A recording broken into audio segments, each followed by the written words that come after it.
जनता party के राष्ट्रीय प्रवक्ता सांसद आदरणीय डॉक्टर सुधांशु त्रिवेदी जी,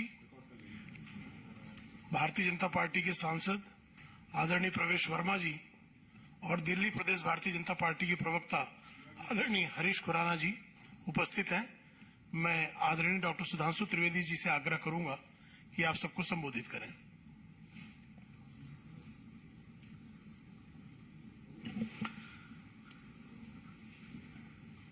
मित्रों, आप सभी को यह ज्ञात है कि भारत की राजनीति की सबसे नई नवेली और अजब अलबेली पार्टी की मधुशाला का जो क्रम विगत कई दिनों से चल रहा है, उसके संदर्भ में कुछ तकनीकी बिंदु हम लोग निरंतर उठा रहे हैं। एक तकनीकी प्रश्न उठा था, तो उस पर मैं आपका ध्यान आकृष्ट करना चाहता हूं कि यदि किसी लाइसेंसी ने अपना लाइसेंस सरेंडर कर दिया हो, यानी उसने असमर्थता व्यक्त कर दी हो और अपना फोरफीट कर दिया हो, तो उस संदर्भ में नियम क्या कहता था और किया क्या गया है। पॉलिसी जो बनाई गई, उसके पृष्ठ क्रमांक 20 पर बहुत स्पष्ट शब्दों में लिखा है, जिसका मैं उदाहरण आपके समक्ष रखना चाहूंगा कि in case of surrender of retail licence by some allottee the security deposit shall be forfeited, यानी उसके द्वारा जो भी जमानती राशि रखी गई है वो जब्त होनी चाहिए। And the zone will be retendered, उसके बाद उसकी पुनः निविदा निकालनी चाहिए।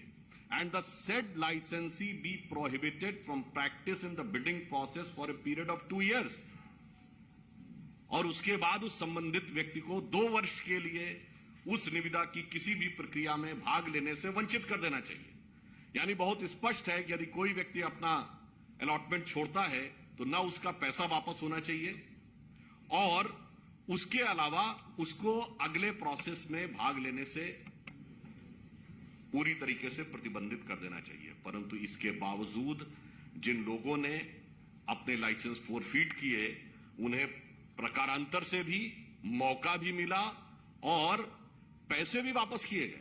अब क्या इसमें किसी भी प्रकार के किंतु परंतु की कोई गुंजाइश रह जाती है?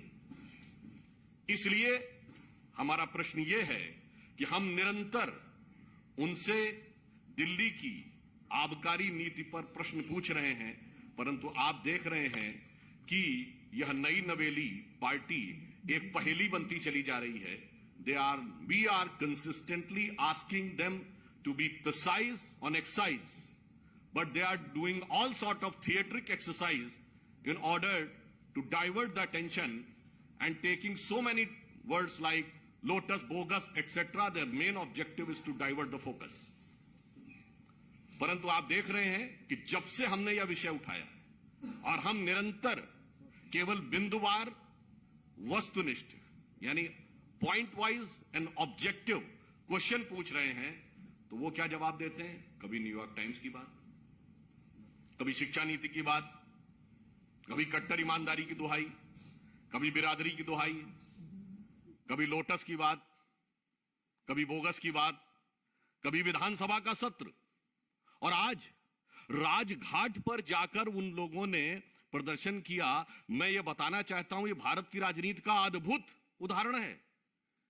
राष्ट्रपिता महात्मा गांधी, जो शराब के पूर्णतः विरुद्ध माने जाते हैं, इस देश में ऑफिशियली उनके जन्मदिन ड्राई डे माना जाता है, और शराब में एक पौवे के बदले दूसरा पौवा देने की नीति बनाने वाले लोग जाके राजघाट पे महात्मा गांधी की समाधि पे अपनी सत्यता की दुहाई दे रहे हैं।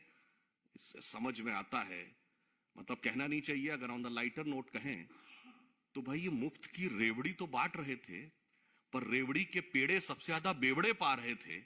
ऐसा उदाहरण जिस पार्टी ने प्रस्तुत किया, वो जाके राजघाट के ऊपर बापू की समाधि पर यह कहे, तो हम उनसे कहना चाहते हैं, मान्यवर सर, आपकी सरकार पर आंच नहीं है, आपकी साख पर आंच है।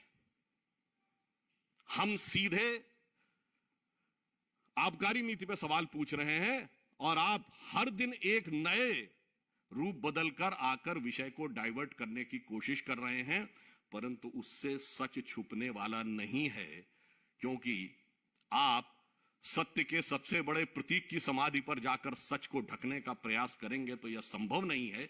इसीलिए यह पंक्ति कहता हूं जो आज आम आदमी पार्टी के चरित्र पर बिल्कुल उजागर होती है कि इस समय के सबसे अजीम शायर वसीम बरेलवी का है शायद यह, कि सच जरा सा घटे या बढ़े तो सच सच न रहे। सच जरा सा घटे या बढ़े तो सच सच न रहे, मगर झूठ की तो कोई इंतहा नहीं। और लाख चेहरे बदल के आ जाता हूं मैं, मगर ये आईना कमबख्त झूठ बोलता ही नहीं। यह आम आदमी के चरित्र का वास्तविक चित्रण है कि न्यूयॉर्क टाइम्स से लेके स्कूली बस्ते में बोतल छुपाने से लेके अनेक प्रकार की ईमानदारी, बिरादरी और सरकार का और सब कुछ कर रहे हैं, मगर इस पे जवाब नहीं दे रहे हैं। तो अंत में मैं यह कहते हुए कि हमें जवाब आबकारी पर चाहिए, किसी और चीज के ऊपर जवाब नहीं चाहिए, और वह जवाब देने की वह स्थिति में नहीं है। इसलिए नित नए प्रकार के प्रदर्शन, आवरण और स्वांग रचने का प्रयास करते रहते हैं। अब मैं अपने साथी सांसद श्री प्रवेश साहिब सिंह जी से अनुरोध करूंगा कि वो आगे का विषय आपके समक्ष रखें।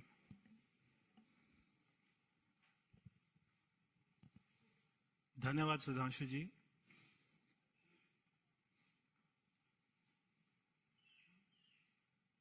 जब शाम को डिबेट चलती है टेलीविजन पर तो आम आदमी पार्टी के साथ में मीडिया बंधु भी हमसे ये सवाल पूछते हैं कि क्या उनके एमएलए को तोड़ा जा रहा है। हम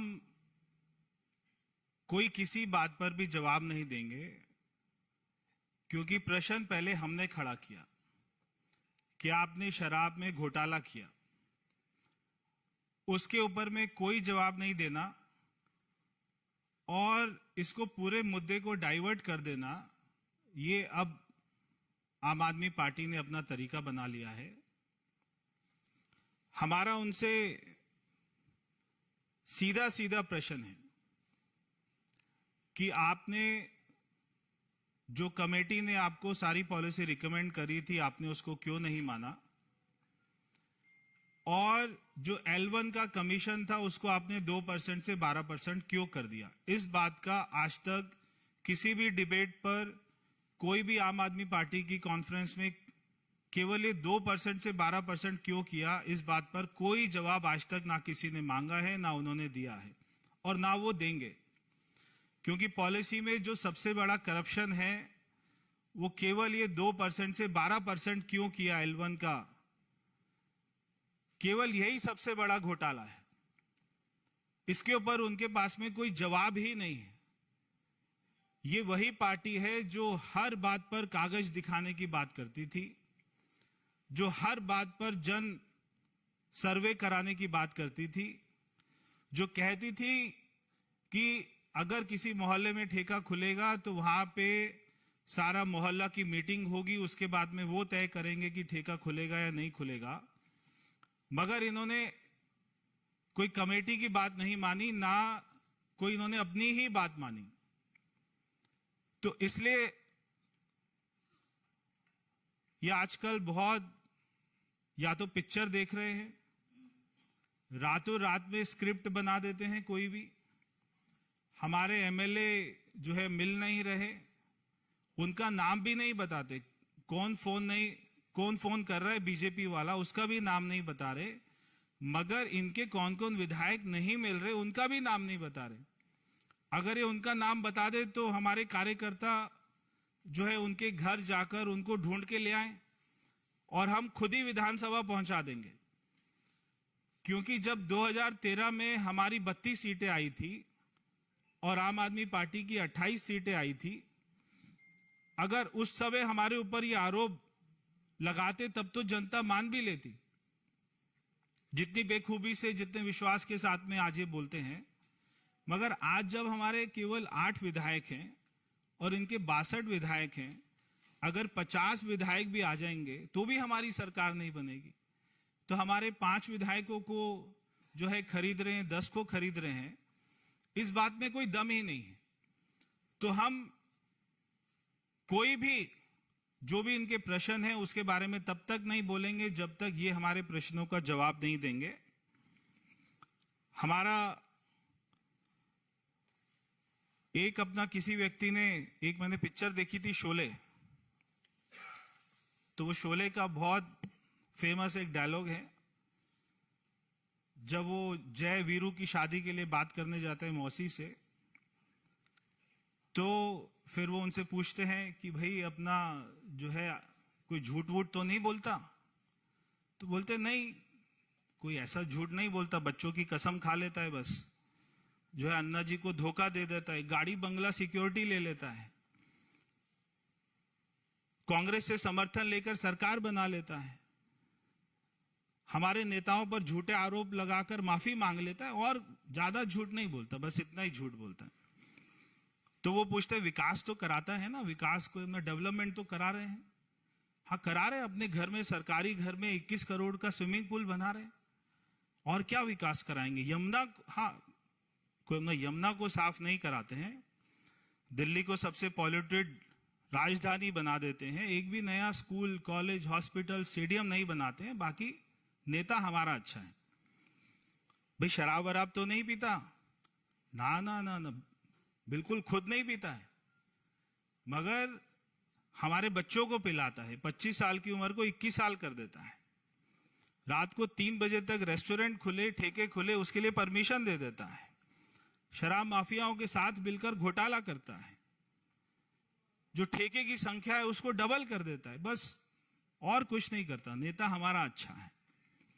भाई अपना राष्ट्रीय सुरक्षा का तो ख्याल करता है, अरे बहुत बड़ा देशभक्त है, केवल सर्जिकल स्ट्राइक पर सवाल उठा देता है कभी कभी, और पाकिस्तान में इसकी बहुत तारीफ होती है, देश को दुनिया में बदनाम करता है, और दिल्ली में रोहिंग्यास को पानी बिजली मुफ्त मुहैया कराता है। नेता हमारा अच्छा है।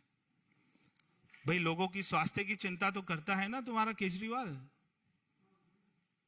भाई लोगों की नहीं करता है, अपनी तो खूब करता है। जब से मुख्यमंत्री बना है 35 किलो वजन बढ़ गया है। कोई हॉस्पिटल नहीं बनाया, कोविड में एक भी ऑक्सीजन कोई प्लांट नहीं लगाया। दिल्ली में 23,000 लोग जिस महीने मरे थे, उसी दिन उसी महीने में एक्साइज पॉलिसी लेकर आए।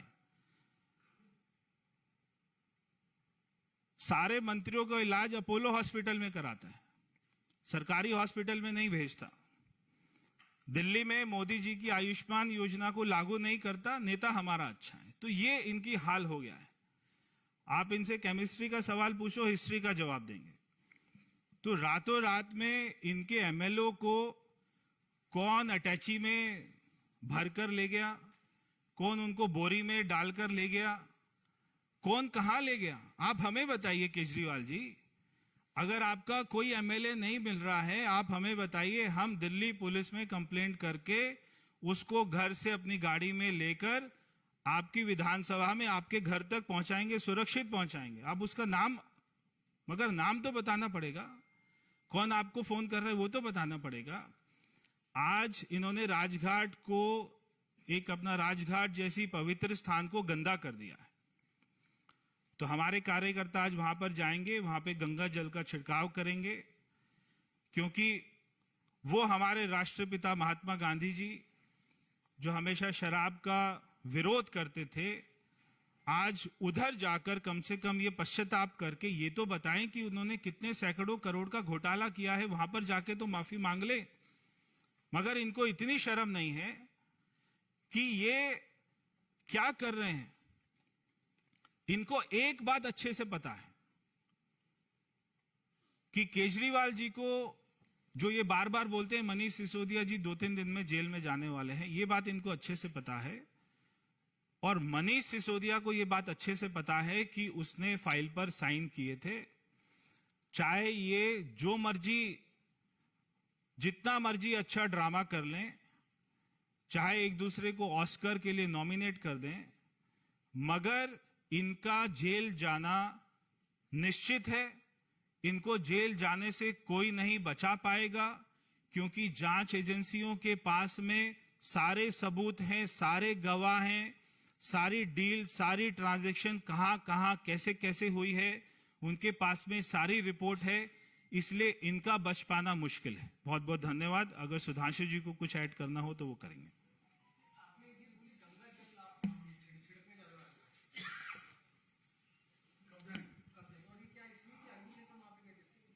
बिल्कुल, और तो कोई कारण नहीं है, क्योंकि आज उन्होंने जो दिल्ली में शराब माफियाओं के साथ में मिलकर जब दिल्ली में 23,000 लोग कोविड से मरे, उस महीने में ये एक्साइज पॉलिसी लेके आते हैं और इनका सांसद राघव चड्ढा ये कहता है कि अगर मार्च में कोविड आ गया तो हमें क्या लेना देना, अगर लोग मर रहे हैं तो हमें क्या लेना देना, हम तो शराब की पॉलिसी लेकर आएंगे। अगर ऐसे लोग हमारे राष्ट्रपिता महात्मा गांधी जी के समाधि पर जाएंगे तो निश्चित ही वो जगह अपवित्र हो गई है। इसलिए हम कार्यकर्ता मिलकर वहां पर जाएंगे, गंगा जल का छिड़काव करेंगे। धन्यवाद। बस अभी जा रहे हैं, थोड़ी देर में।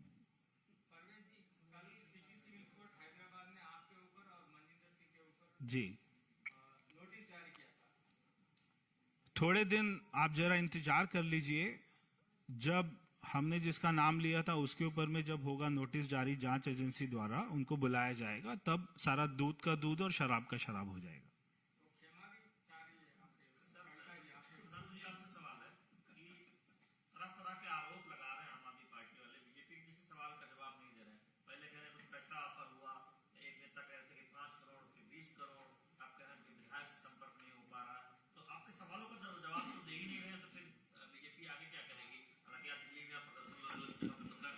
देखिए, अनर्गल आरोप लगाना उनकी नैसर्गिक प्रवृत्ति है।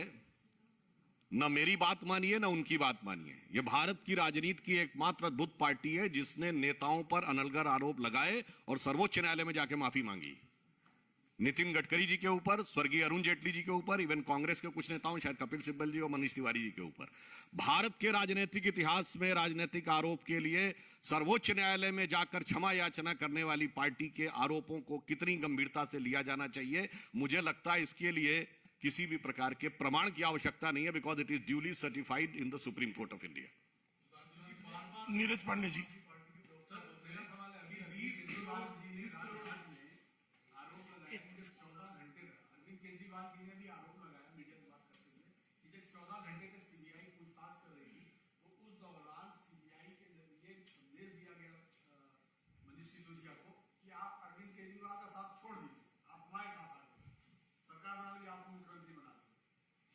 जो संदेश उन्होंने अपने दारू के ठेकेदारों का दिया था, जो लिखित में रिफ्लेक्ट हो रहा है, उस संदेश का तो जवाब नहीं दे रहे हैं।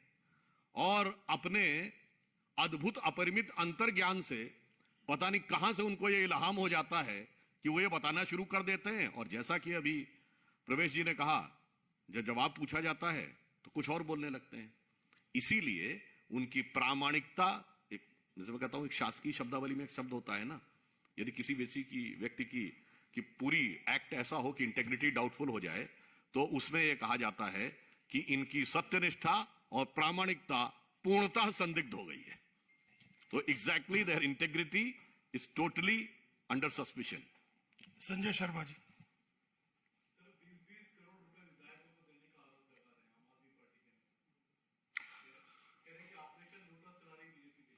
वो कह रहे हैं, आम आदमी पार्टी के स्वयं विधायक, बादलपुर से विधायक एनडी शर्मा ने 2020 में खुद ये बोला था कि 20-20, 25-25 करोड़ रुपए लेके केजरीवाल जी टिकट बांट रहे हैं। हमारा आरोप नहीं है, उनके एमएलए का आरोप है। भाई, अपनी पार्टी का तो जवाब दे दीजिए। मगर वो जवाब क्या देंगे? एमएलए ही नहीं, उनके तो संस्थापक सदस्यों का विश्वास भी अब उनके साथ नहीं है।